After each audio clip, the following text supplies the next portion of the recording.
काँग्रेस पवार शरदचंद्र पवार गटाचा विजय असो। आदरणीय शरदचंद्र पवार साहेब आगे बढ़ो, शरदचंद्र पवार साहेब आगे बढ़ो। आदरणीय संदीप जी नाईक साहेब आगे बढ़ो। नाईक हे युवा नेते आहेत, अतिशय होतकरू आहेत। जवळपास 28 नगरसेवक आज राष्ट्रवादी काँग्रेस पक्षात संदीप नाईक यांच्या नेतृत्वाखाली प्रवेश करतायत। आमच्या पक्षाला एक मोठं बळ हे ठाणे जिल्ह्यात विशेषतः नव्या मुंबईत मिळतंय आणि संदीप नाईक आणि त्यांच्याबरोबर काम करणारे सगळे नगरसेवक हे पूर्वीपासून पवार साहेबांना यांना त्या निमित्तानं भेटलेले, त्यांच्याबरोबर काम केलेले सगळे कार्यकर्ते आहेत। हे पुन्हा त्यांचं या पक्षात येत असताना आम्ही मनपूर्वक स्वागत करतो। नाईक साहेबांनी म्हटलं की बरेच समस्या आहेत, बरेच आव्हानं आहेत, ती कामं होत नाहीत, आपण त्या व्यतिरिक्त मुख्यमंत्र्यांचा हा जिल्हा आहे, समोर भाजपचे उमेदवार आहेत। काय म्हणतात तुमचा पक्ष कशा पद्धतीने हे सगळं पाहता आणि पुढे जाणार निवडणूक? नाही, आमचा पक्ष याला सगळ्यांना ठामपणाने समर्थपणाने तोंड देईल आणि आमचा पक्ष विजयी होईल। महाराष्ट्रात महाविकास आघाडीची सत्ता येईल, काही चिंता करण्याचं कारण नाही। महाराष्ट्रातल्या जनतेनेच आता त्याचा निर्णय घेतलेला आहे। नाईक ते फक्त त्यांचे चुलत भाऊ आले आहेत आणि संदीप नाईक स्वतः आहेत।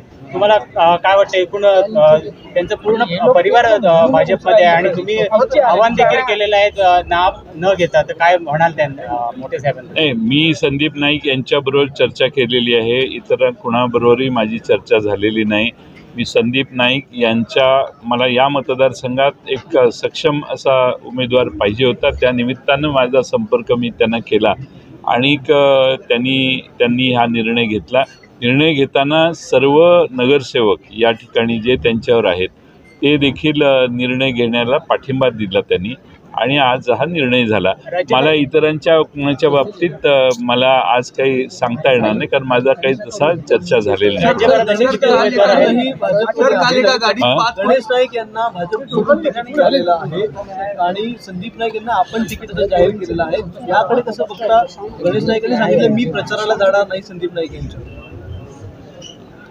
तो त्यांनी घेतलेला निर्णय आहे, त्यांना या घेतलेला निर्णय पसंत आहे की नाही याच्याबद्दल मला माहिती नाही, मी त्याच्याबद्दल काही माहिती घेऊ शकलेलो नाही।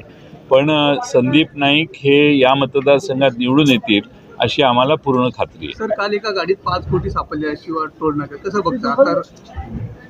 असं आहे की आता सत्तारूढ पक्षाच्या आमदारांना किंवा कोणी जे निवडणुका लढवणार आहेत त्यांना हा निधी पोच करण्याचं काम चालू झालेलं दिसतंय आणि अशी खोके घेऊन महाराष्ट्राची संस्कृतीची बर्बादी करण्याचं काम काही लोकांनी केलं आहे। या खोक्यांवरच हे राज्य चाललं आहे। मागचे 1.5 वर्ष सगळीकडे खोके वाटून आपली सत्ता टिकवणं, सत्ता मिळवणं, सत्ता ओरबडून घेणं हे काम खोक्याच्या जीवावर, खोक्याच्या ताकदीवर चाललं आहे। म्हणून तर एवढे आमदार तिकडे गेले आणि त्यामुळं ही सगळी खोके वाटपाची संस्कृती महाराष्ट्रात बंद करायची या निर्धाराने आमची महाविकास आघाडी काम करते। किती मातब्बर नेते या घड्याळावरती याचिका होती, सुप्रीम कोर्टात जज यांनी ती पुढे तारीख पुढे केलेली आहे, म्हणजे अजित पवार यांना घड्याळ चिन्ह मिळणं आगामी असं आहे की ज्या गोष्टी 2-2.5 वर्षापूर्वी झालेल्या आहेत, 2 वर्ष झाली जवळपास, त्या ठिकाणी आयोगात न्याय मिळाला नाही, कोर्टात न्याय मिळाला नाही। कोर्टात जे डिस्क्वालिफिकेशन आहे किंवा नाही याच्याविषयी, म्हणजे आमदार आता टर्म संपली, आमदारांनी जे पक्षांतर केलं त्याच्याविषयी देखील सुप्रीम कोर्टाने निर्णय घेतला नाही, म्हणजे न्याय प्रलंबित झाला किंवा न्यायच मिळाला नाही। आता आम्ही जनतेच्या, महाराष्ट्रातल्या जनतेच्या कोर्टात जाणार आहोत आणि महाराष्ट्रातली जनता न्याय देईल, कारण त्या जनतेला कुठल्याही कशाची भीती नाही आहे आणि त्यामुळे जनता आम्हाला नक्की आमच्या पारड्यात न्याय देईल। तुम्हाला खंत वाटते या गोष्टीची, न्याय मिळाला नाही असं वाटतंय तुम्हाला याच्या पुढच्या काळात? जसं न्यायालयाबद्दल कोणती गोष्ट बोलणं अलीकडे अडचणीचं आहे, त्यामुळे या प्रश्नाला मला उत्तर देता येणार नाही। सर, संदीप नाईक तर आले, आणखी कोणते मातब्बर नेते आपल्या इन्कमिंग मध्ये आहेत किंवा अजून येणार आहेत का, काय सांगाल? काही लोक संपर्कात आहेत, काही लोक येण्याची शक्यता आहे, पण आम्ही आमच्या पक्षामध्ये थोडंसं सिलेक्टिव्ह आहोत। सिलेक्टेड लोक जे जनमानसात प्रतिम आहे अशा लोकांना आम्ही आग्रह करून बोलवतोय. ज्यांच्या प्रतिमा मलिन आहेत त्यांना आम्ही टाळतोय. सर, यादी कधीपर्यंत जाहीर होईल? कारण काँग्रेस आणि उद्धव ठाकरेंच्या शिवसेनेमध्ये जो काही वाद दिसतोय त्यामुळे सगळी यादी वाद नाही आहे. जागांची देवाणघेवाण करण्याचे काही सोपस्कार आज संध्याकाळी उद्यापर्यंत पूर्ण व्हावेत अशी आमची अपेक्षा आहे आणि त्यानंतर ती यादी जाहीर होईल अशी आमची खात्री आहे. सांगोल्याची जागा मी फॉर्म माझ्या पक्षाने मला तिकीट दिल्यावर भरणार. सर, सांगोल्या शेकापची जागा आहे, पण तिथं शिवसेना ठाकरे गट पण इच्छुक आहेत. तर कसं बघता, शेकाप बाहेर पडण्याची बी शक्यता आहे जर त्याला जागा जर नाही मिळाली महाविकास आघाडीमध्ये? बघू काय मार्ग निघतोय का बघायचं चाललंय. आपण आमच्या या सगळ्या जागा वाटपांवर लक्ष ठेवून आहात याचा आम्हाला आनंद आहे. गणेश नाईक भी एनसीपी ज्वाइन करे, आप प्रयास करेंगे? नहीं, हम प्रयास नहीं करेंगे और हमारी उनसे बातचीत नहीं हुई. हम संदीप नाइक जी से बात कर रहे हैं. संदीप नाइक जी आज आ गए हैं और इनका स्वागत करने के लिए मैं आया हूँ.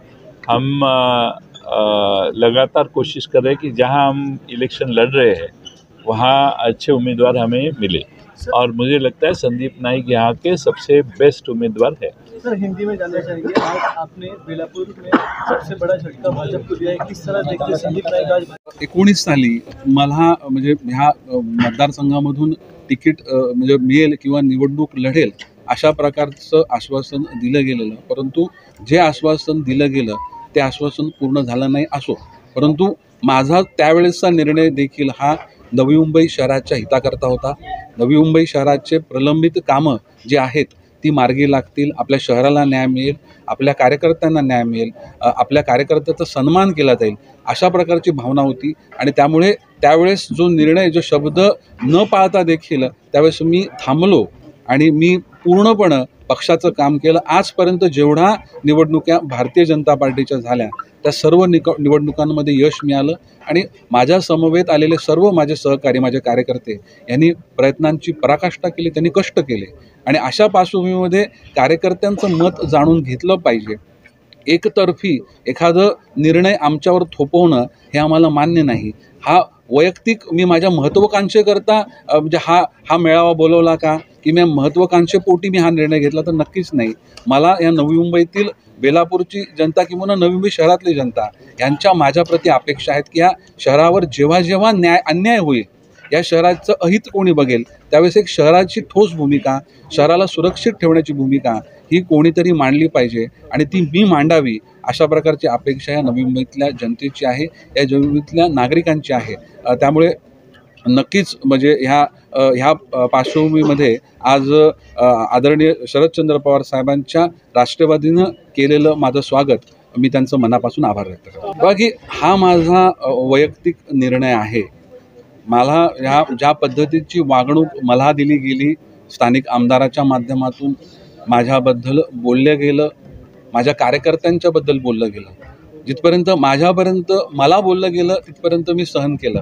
परंतु जे कार्यकर्ते माझ्यासोबत आले आणि त्यांना जी अपमानास्पद वागणूक दिली गेली, ज्या शब्दांचा प्रयोग त्यांच्याकरता केला गेला, ते नगरसेवक नाही महिला कार्यकर्त्यांच्या बाबत देखील असंच त्या ठिकाणी अनुद्गार ह्या स्थानिक आमदाराच्या माध्यमातून काढले गेले. आणि ही गोष्ट मला असह्य झाली की ज्या व्यक्तीला आपण निवडून देतो आणि निवडून आल्यानंतर मग आपला आभार मानणं, आपला सन्मान करणं ते सोडूनच द्या, परंतु आपल्या कार्यकर्त्यांना ज्या पद्धतीची वागणूक दिली जाते ती वागणूक आम्हाला मान्य नाही. त्यामुळे आपला आत्मसन्मान हा असला पाहिजे, आपला स्वाभिमान असला पाहिजे, आपल्या शहराचं हित आपण जपलं पाहिजे. आणि ह्याकरता मी हा स्वतःहून निर्णय घेतलेला आहे आणि हा निर्णय माझ्यापुरता सीमित आहे, माझ्या बेलापूर मतदारसंघातल्या कार्यकर्त्यांच्या पुरता सीमित आहे, हे या ठिकाणी मी स्पष्ट करू इच्छितो. सर, त्यावेळेस फडणवीसांच्या प्रेमभंग झाला का? नाही बघा की म्हणजे मला मी त्या गोष्टींबद्दल मी नक्कीच काही म्हणणार नाही, परंतु नवी मुंबईचं हित हे साधलं पाहिजे, प्रत्येकाचा सन्मान हा राखला गेला पाहिजे, प्रत्येकाला न्याय दिलं पाहिजे. आणि आपण जेव्हा शहराचा विचार करतो तर शहरासाठी जे काही शक्य आहे अशा प्रकारची योग्य भूमिका आपण घेतली पाहिजे. नवी मुंबईतल्या जनतेच्या, माझ्या कार्यकर्त्यांच्याकडून अपेक्षा आहेत, माझ्याकडून अपेक्षा आहेत की या शहराच्या हिताची जपणूक आपण करू आणि या शहराच्या हिताच्या जपणुकीकरता मी हा निर्णय घेतलेला आहे. 2019ला नवी मुंबईमधून मी निवडणूक लढेन अशा प्रकारचं वातावरण होतं. त्यावेळेस मला दिलेला शब्द हा पाळला नाही आणि त्यावेळेस त्या परिस्थितीमध्ये मला थांबावं लागलं. त्या परिस्थितीमध्ये वैयक्तिक माझी महत्त्वाकांक्षा किंवा माझ्या करिअरचं नुकसान या गोष्टीचा मी बिलकुल विचार केला नाही.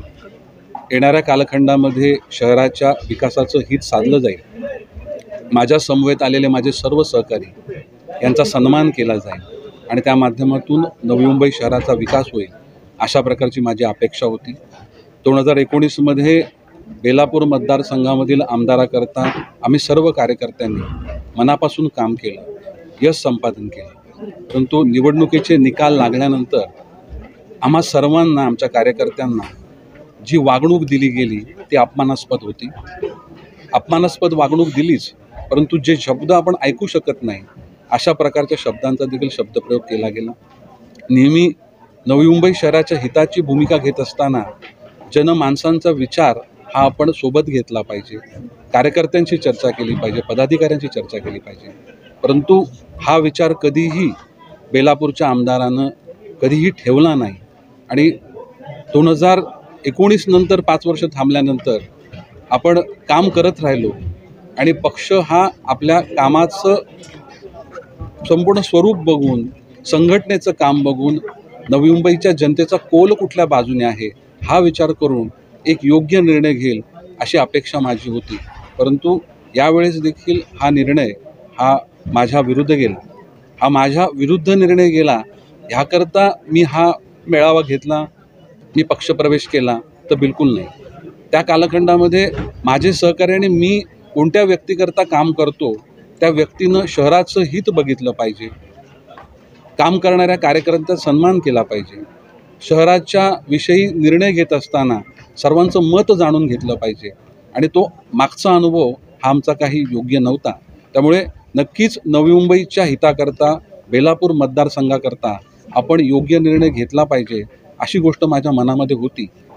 परंतु निर्णय घेत असताना कार्यकर्त्यांशी चर्चा करावी, पदाधिकाऱ्यांची चर्चा करावी आणि त्याकरता आज कार्यकर्त्यांनी उत्स्फूर्तपणे या निर्धार मेळाव्याचं आयोजन केलं आणि त्याच कालखंडामध्ये मला विचारणा आली की शरदचंद्र पवार साहेबांच्या राष्ट्रवादीमधून प्रदेश अध्यक्ष जयंत पाटील साहेब यांनी विचारणा केली की जर आपण आमच्या पक्षात येत असाल तर आपलं स्वागत आहे. मी त्यांना सांगितलं की नक्कीच मी ज्या घराने प्रत्येकाला सन्मान दिला, प्रत्येकाला आदर दिला, प्रत्येकाला न्याय दिला त्या घरात यायला मला नक्कीच आवडेल. परंतु त्याच्या अगोदर माझ्या सर्व कार्यकर्त्यांशी, माझ्या बेलापूरच्या जनतेशी मला बोलावं लागेल आणि त्या अनुषंगानं हा संपूर्ण कौल आपण कुठे जावं तर संपूर्ण नवी मुंबईतील नागरिकांचं मत असं राहिलं की ज्या व्यक्तीनं माणसाला ओळखलं, माणसातले चांगले गुण ओळखले, क्षमता ओळखली आणि त्यांना पाठबळ दिलं. नवी मुंबई शहराच्या हिताकरता अनेक असे निर्णय अडचणीच्या ठिकाणी स्वतः पाठबळ देऊन आपल्या शहराला मदत करण्याचं काम हे आदरणीय शरदचंद्र पवार साहेबांनी सातत्यानं केलं आणि हा आवाज हा एकमतानं या संपूर्ण सभागृहात गुंजला आणि त्या क्षणी राष्ट्रवादी काँग्रेस पार्टी शरदचंद्र पवार साहेबांचे पक्षाचे प्रदेश अध्यक्ष जयंत पाटील साहेब यांचं आगमन देखील झालं आणि मग आम्ही सर्व कार्यकर्त्यांनी एक मतानं शरदचंद्र पवार साहेबांच्या राष्ट्रवादी काँग्रेस पार्टीमध्ये प्रवेश केला.